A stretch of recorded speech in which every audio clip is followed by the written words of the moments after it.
Yang terhormat Dewan Juri yang bijaksana dan yang terhormat panitia, yang terhormat juga para hadirin wal hadirat yang dirahmati Allah.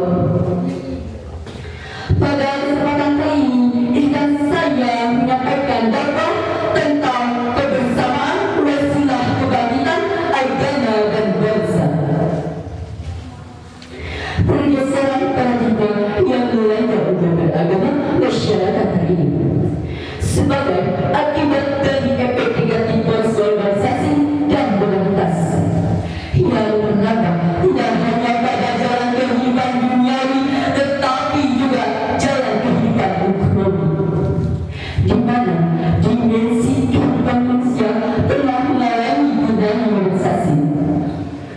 Kondisi seperti ini sangat dimungkinkan agar aspek pemahaman agama atau spiritualitas harus mampu menjadi bukan bahaya modernisasi secara fungsional dan profesional. Hadirin dan hadirat yang dirahmati Allah Subhanahu wa taala. Telah rasional ilmiah dan keharapannya akan peran agama penting dilakukan, terutama berkaitan dengan perkembangan kehidupan yang terus melaju dengan cepat. Modernisasi kehidupan adalah keniscayaan yang tak bisa terlewati, terutama fungsi dan agama secara substansial mutlak dipantang ke arah spiritualitas dan religiositas yang akan mempermudah bagi kehidupan. Hadirin wal hadirat yang dirahmati Allah. Jamaah, oh jamaah, alhamdulillah. Di sini saya ingin bertanya, apakah manusia mutlak menentang hubungan dan petunjuk? Apakah Anda tahu bahwa petunjuk itu telah berada di tengah-tengah kita? Hadirin yang dirahmati Allah Subhanahu wa taala. Nah, petunjuk itu telah berada di tengah-tengah kita, yaitu Al-Qur'an Al-Karim. Al-Quran adalah bukan kajian manusia seperti kita ini. Sampai kapanpun Al-Quran tidak akan bisa diubah dan bahkan dihilangkan di permukaan bumi karena dipelihara oleh Sang Maha Pencipta, yaitu Allah Subhanahu wa taala. Allah berfirman dalam Quran surat ayat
بالله من الشيطان الرجيم يا أيها الناس إنا خلقناكم من ذكر وأنثى وجعلناكم شعوبا وقبائل لتعارفوا إن أكرمكم عند الله أتقاكم إن الله عليم خبير.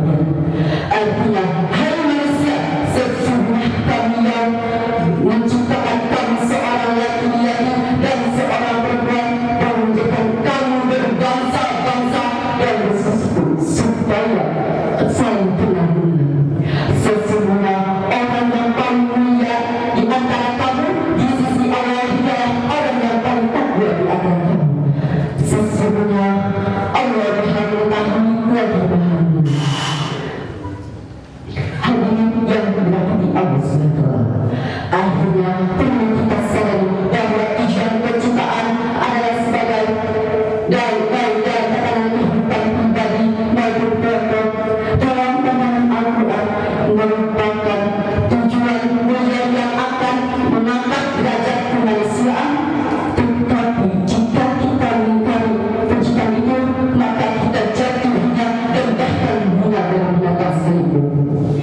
Demikian dakwah yang bisa saya sampaikan. Bernaga berteman, semoga bermanfaat.